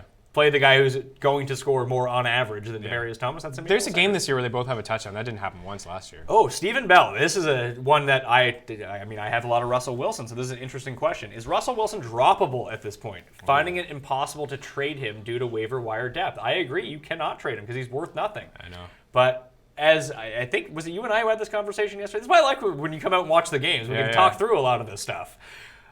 He's going to go on, no, I talked about it with Garrett. He's going to go on this run from like week 7 to week 13. He's going to be the best quarterback in football. Yeah. But you're going to have to wait for it, and in the time being, he's losing you weeks because he's bad. Yeah. So, yeah, if you want to drop him, drop him. If you can find the room to keep him on your bench and have just be able to focus yourself to not play him and just play Alex Smith this week or whatever, and it'll be even reflected in my rankings this week, that until he starts getting going, he's not going to be good. Right. But once he starts getting, you see it every year. He's like a snowball going down a hill. Russell Wilson picks up the momentum, and then he just finishes like top 5. So he has too much upside to drop, I think. Was it this time last year or this time 2 years ago where it was the same situation? 2 years ago. 2 years ago. Yeah. And then he just went bananas. And then he went off. So, I mean, now he's got his best weapon in Doug Baldwin back, so that's obviously a positive sign for him. If they can ever get this run game going, like it looked decent yesterday and it looked decent the week before that. So, I mean, I wouldn't drop him. But then this is, again, it's just another prime example of these quarterbacks that you just draft in early and you get stuck in this situation. Like, you could have Matt Ryan in the last round. Like Brady he's finished outside the top 15 the last 3 weeks. And Rodgers, again, was like QB 16, 17 last week and dealing with something. And yeah, Matt Ryan, you could have plucked off. Matt Ryan was plucked up off the waiver. Is Matt Ryan just like, when we talked about him being a top 5 quarterback, do you think just go trade for Matt Ryan? Just play him every week? Yeah, why not? Yeah. Like, He gets Tampa again. I mean, Carolina's defense is okay, but he gets the Saints again. Yeah, but he had the 5-touchdown game against Carolina. That's true. Like, I know that was in Atlanta, but yeah, I mean, Matt Ryan is.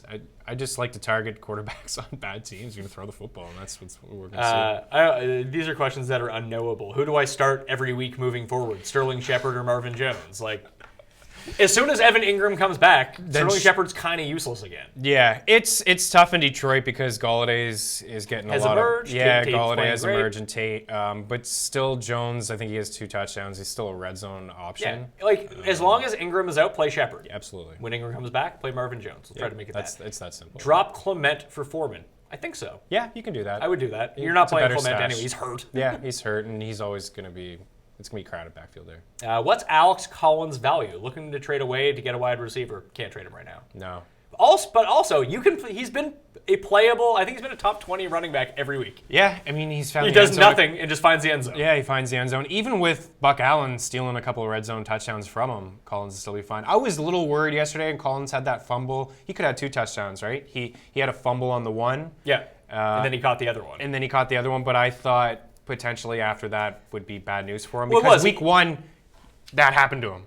He fumbled on the goal line, and then it was all Allen. Well, A.J. Green fumbles 16 times a week. Never impacts what he does on the field. But yeah, Collins only played one more snap the rest of the half, and then he came out and started the second half. Yeah, So it was fine. Game script too. But neither one of them played more than 50% of the snaps. Yeah. So they just run like no back sets, or they run 2 back sets sometimes. It's weird. They have a really weird offense. They really do, and I just feel like I've really liked their squad. That I feel like this is good news for Collins because if the defense was bad, like we're talking about bad defensive teams that can throw the football and you score points, it would be Allen on the field majority of the time catching those balls. But they're going to be up in games where Collins going to be leaned on. And you're never going to have the situation where you're going to feel good about playing Alex Collins in any week. I just, like, if you can get a good receiver for him, absolutely make the move. But what are people giving you for him? Yeah. They're not giving you a wide receiver 1, that's for sure. They're not giving you a receiver that you're probably going to play. Yeah. They're giving you a bench receiver. Yeah. And I'd rather take the bench running back just to have depth. Me too. Have that depth. start Chris Thompson this week? He's playing the fucking Saints, of course. Half point PPR, I can start 3. I don't care about who you're starting next week. I don't care about what chance you think you might have of winning tonight. Here we go. Real questions. Do you think I win tonight? Yeah, I'm going to tell you I think you're going to win, and then you automatically win because I said I think you're going to win. Who fucking cares? I'm down 55 points with Pat Mahomes and a 6-point passing touchdown. Am I going to win, Pat? No, I'm not going to win. Here's the thing. They're gonna play the games. Yeah. And then you're gonna know who won or lost. It's out of your hands. Like, we don't know this. Like, if we knew, what do you care? Then Listen, if I actually knew, I wouldn't be on camera. No. I'd just be in Vegas making billions of dollars, winning every prediction I made. Check me on the live Periscope an hour before. Yeah, charging $100,000 per card. It's like, pay me $5,000. I'll give you 1 pick for the week. It's a winner though. Yeah.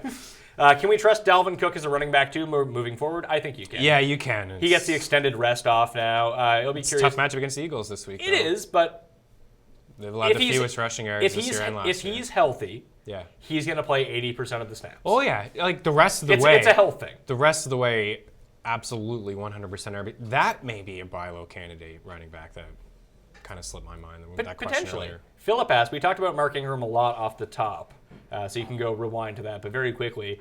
Can Mark Ingram, all caps because he's the devil, be instantly inserted or wait to see week 1? I mean, I would never use Mark Ingram, so he's a clear cut for me. Who are they playing again?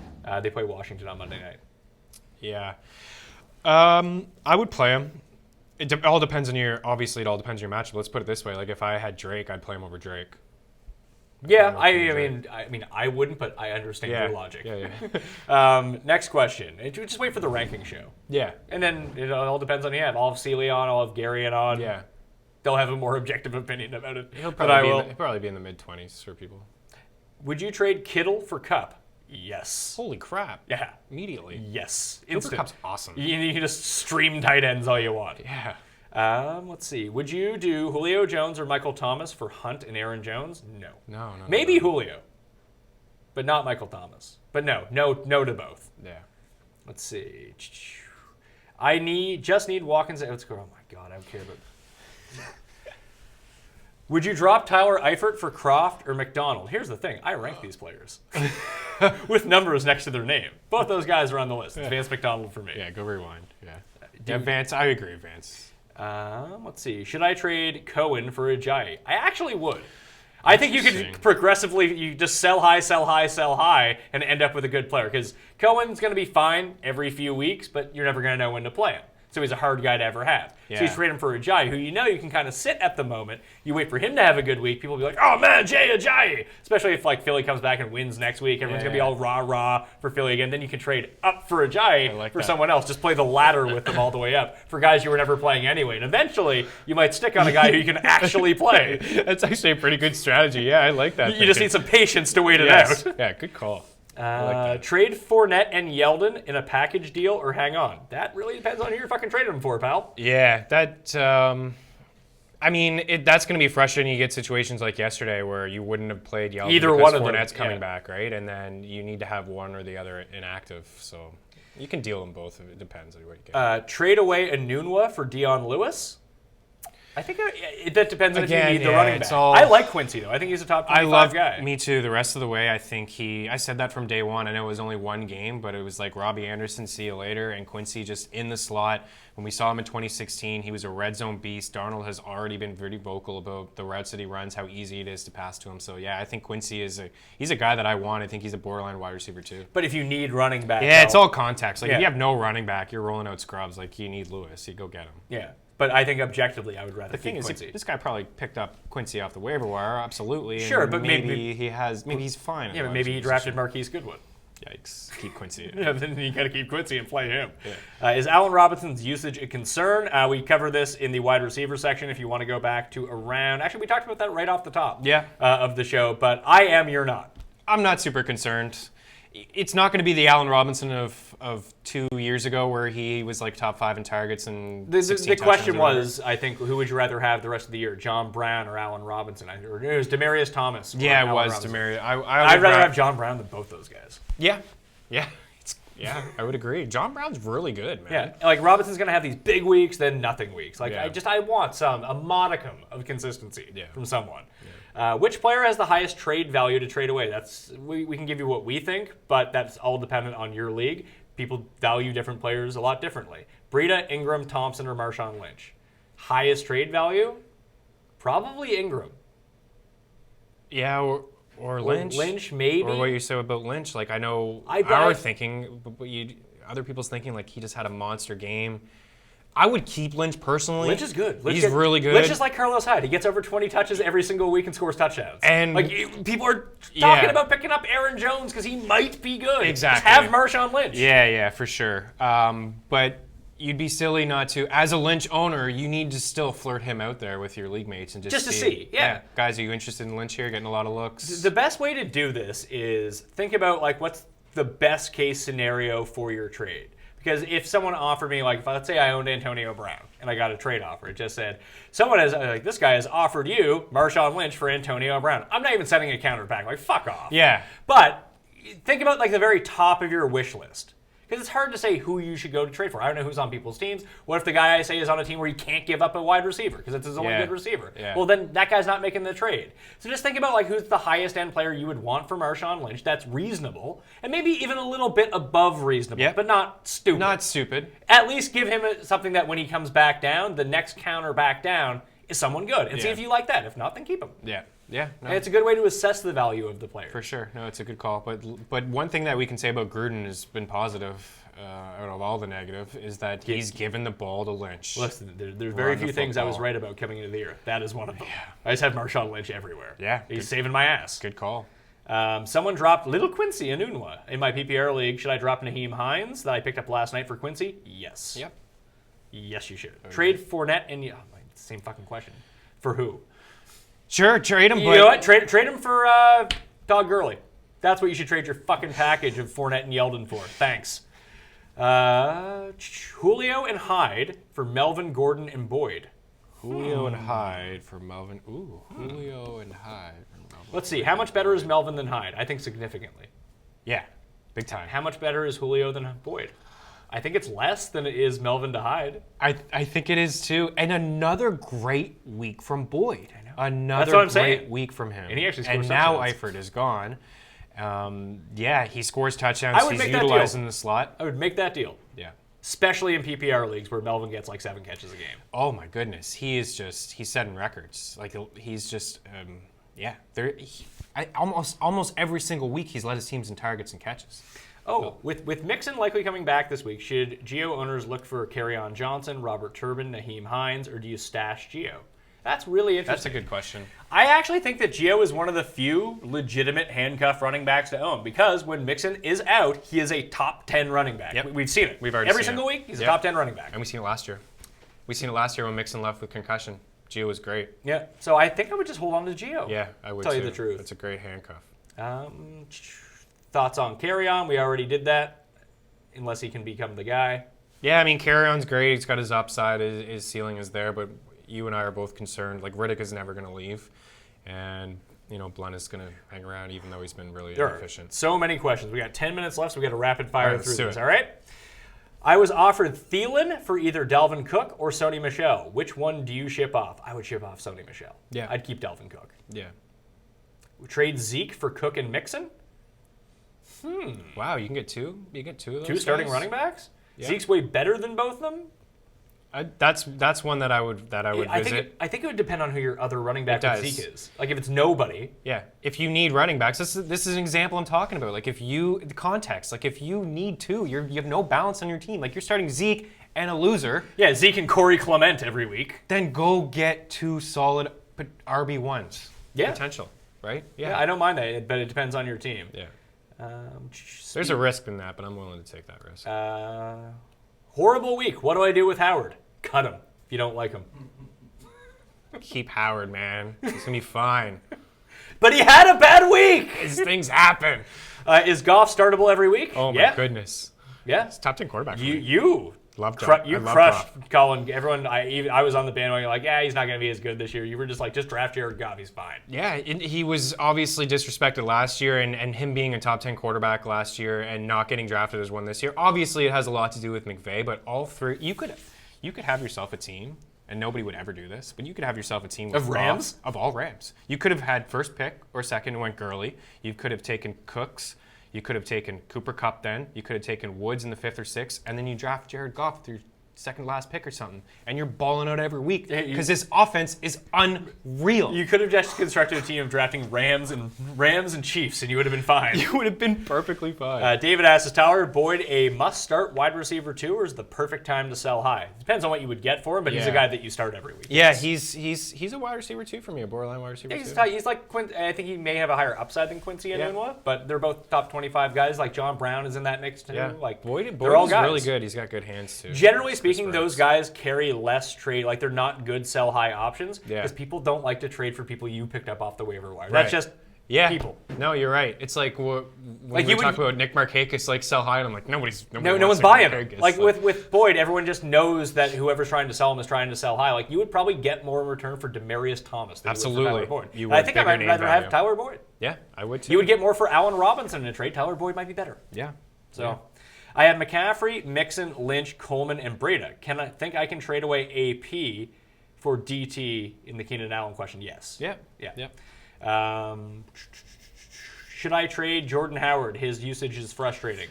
I don't understand why his usage is frustrating. It's been 1 week. Go look at the other weeks. I still think he's top 10 in the league in touches. But who are you trading him for? Go trade him for, I don't know, the streaming defense of the week. Someone owns Carolina's defense, trade Jordan Howard for him if that's what you want to do so You're not getting any top 10 running back for him. Here's the thing.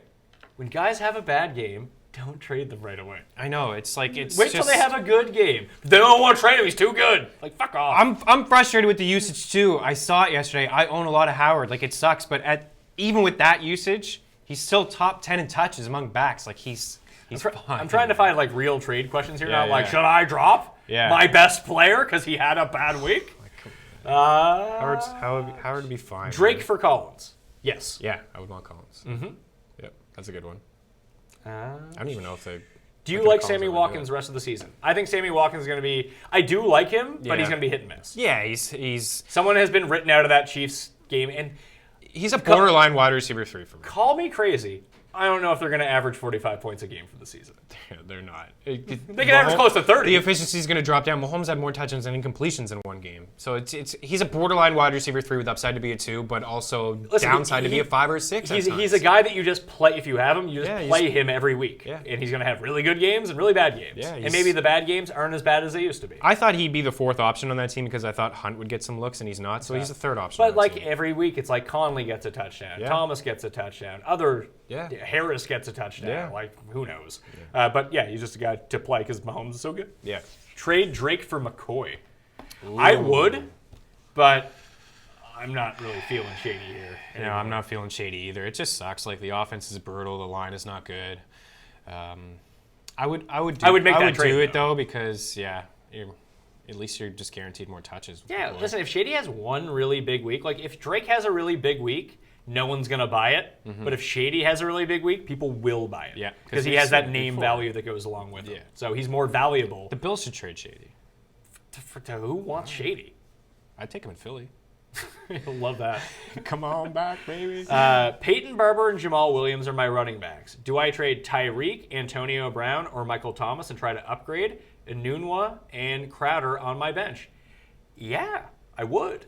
If those are your only 2 running backs, but make sure you go get, like, what that guy said where he's trading Zeke for Dalvin Cook and Mixon. Yeah. Like, if you can get one of those deals for one of those receivers, that's perfect. Yeah, or you need to make sure you get Zeke or Melvin Gordon or Barkley or one of those elite guys back for one of your elite wide receivers. Absolutely. If not, you need to get 2 guys that are playing. Yeah, like I wouldn't be trading Michael Thomas unless I'm getting a top 5 running back. Unless I got that package of 2 top 12 running backs. Like, yeah, that's... Like, I know it's tough to trade Thomas, but you're getting yourself 2 top 10 running backs. Well, you have to compare it with what it does on your team. You put in Enunwa where Michael Thomas was. Enunwa's good for, I don't know, 50% of the points that Michael Thomas is, give or take. Yeah. Mixon and, let's say it's Mixon and Hyde. Yeah. Mixon and Hyde are worth 700% more than what Peyton Barber and Jamal Williams were getting you. Yeah, he's in a really tough spot. Yeah. Like Barber is. So that's a context situation where, yeah, it makes sense to trade one of your high-end assets and try to get more assets to balance your team out. Absolutely. Breda or Chris Thompson or Marshawn Lynch. Rest of the year, it's Marshawn Lynch. Yeah, for Thompson's sure. going to have better weeks, Yeah. but he'll also have really I bad like weeks. Thompson over Breda, but Yeah, I would take Thompson over Breda too. yeah, Marshawn. Is James White a reliable flex? We talked Yes, about the this answer's earlier, yes. but yeah. Should I trade David Johnson for Alshon Jeffrey and Tom Brady? No. Why are you, No. why are you trading for a quarterback? Yeah, and Like, if it's Tom Brady, like, the Matt Ryan thing makes sense because you either get him for nothing or just go pick someone up. Yeah. Like, don't give away anything to go get him. Yeah. But now you're giving away David Johnson you for Tom. keep the running back depth. So, like, just take Tom Brady out of the situation who hasn't been good. Yeah. David Johnson for Alshon Jeffrey. Would you make that deal? no. Doug Baldwin, no. Nice to see Alshon come back. He was. He looked a lot better than I thought he would. Yeah, same. Mahomes and Cooper for Cousins and Thielen. Ooh, Thielen's so much better than Cooper. so much better. I would make that deal because I'm fine with Cousins being my starting quarterback. I'm fine with it. Everyone always shits on Cousins and whatever. Maybe he can't manage a game and win a Super Bowl. Maybe he alone will be the reason the Vikings don't win the Super Bowl because he's sometimes Sucks. bonehead plays. Now, does he get worse if Dalvin Cook gets healthier? No. Okay. Cook was catching balls in that backfield week one. Like he was, and you know what? He's got two unbelievable weapons in Thielen and Diggs. And he just went into LA against the Rams in a good defense. I know there were some corner issues. He went in there and dropped 40+ points? All right, so there's too many questions for us to get to because there's like 300 questions in here. Wow. Yeah, it's great. It's great news. I'm glad people are engaged with this. Maybe we'll extend question and answer period. We'll get to it earlier next time, but here's a few more. Chris Hogan worth dropping or leave on the bench? Leave on the bench. Yeah, leave him on the bench, but don't start him. Sell Cohen after his boom game. Yes, Yeah. but what are you going to get for Cohen? Yeah. If you can get anything for him, yes. Maybe you can do Cohen and some scrub for like a Mixon or a Freeman or something. Do you trust the Lions to increase Kerryon Johnson's usage going forward? No. No, I don't. This is what they do. Yeah. Trade away Josh Gordon and Kirk Cousins for Mahomes? Yes. Yeah. I would. Yeah, that I would do. Luck or Mahomes week 5? I don't care. That's for the ranking show. Trade Robert Woods for Kareem Hunt? Yes. Yeah. Yes. You got to take that chance. Yeah, Even if for Woods sure. ends up being great, you take that chance. For sure, yeah. Connor for Rodgers? No.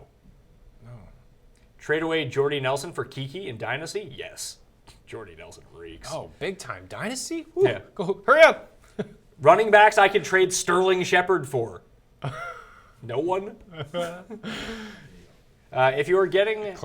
how do you offer Le'Veon Bell? I think that is solely dependent on the person. If you're 4-0, I'd trade for Le'Veon Bell. Yes, 100. And I think we've talked about this numerous times before in our day. If you're sitting pretty, these are the times. This is time to take some risks. These are Stash the times. Donta Foreman. Trade for Le'Veon Bell. Yeah, if you're 0-4, you don't want Le'Veon Bell. He's not going to help you win any football games. Yeah, you're going to be 0-10 by the time he comes back. And there are people in my leagues that are 0-4 with Le'Veon Bell. Trade him right now. Like, you're not winning any football games because you have Le'Veon Bell. This guy says sell high on Fournette. I don't know how high you're selling on Fournette Holy today. crap, yeah. Nobody wants to deal with him. Send Elliott for AJ and Lynch in half point. That's not bad. You're getting yourself a wide receiver 1 and a running back 2. Workhorse running back. Those are the moves I can get behind. I don't mind that move if you truly do need the depth. You have anyone. I think in a bubble, I would rather keep Elliott and pick up Jamison Crowder. Yeah. Because I think that those two are still worth more, but it Yeah. depends on who's available, If what you- you can pick up in your team. And your balance of your team. TY and DT and Crabtree are my wide receivers. Melvin, Cook, and Sony are my running backs. Should I package one of my running backs with one of my wide receivers to get a top-tier wide receiver? Yes, if you can. Yeah, of course, if you can, but it's that guy's not in an awful spot. Trade His wide aren't John, great. trade John Brown for Le'Veon Bell. Yes, if you're 4-0. Yeah. Especially because there's an opportunity where there's a chance that Brown is just your wide receiver 4 or 5. Like, I have Brown, and I have a hard time fitting him in. I think to Brown's some of my good. leagues. I think he's really good too. But if you're 4-0 and you can get Lev Bell for a playoff push, yep.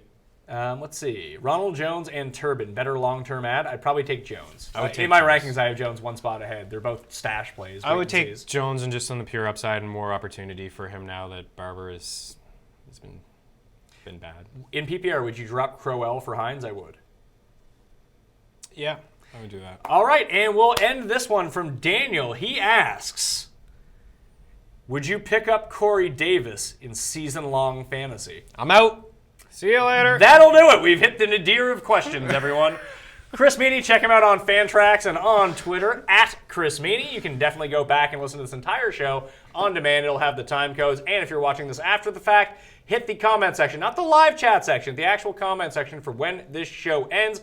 Give the episode a like, leave your DraftKings handle down in the comment section, and let me know if there's any player on the Week 5 waiver wire you'd actually burn a number 1 waiver on, because I don't think there is, unless you desperately need TJ Yeldon, which you probably don't. There's decent stash options to go check out. Smash the like button on the way out, too, if you're still watching right now, and thank you for watching. I'll be back on Tuesday night, ranking show with Gary and Jake. The UFC 229 pick show is already out as well. Then we'll have the DK show, and then we'll have the pick show, then we'll have the injury report, and then we won't be live next Sunday morning, but we will be live this time, 10 a.m. Eastern, Monday morning for Week 6 pickups, injuries, and review. Bring your questions. Thank you all for watching. Good luck in Week 5.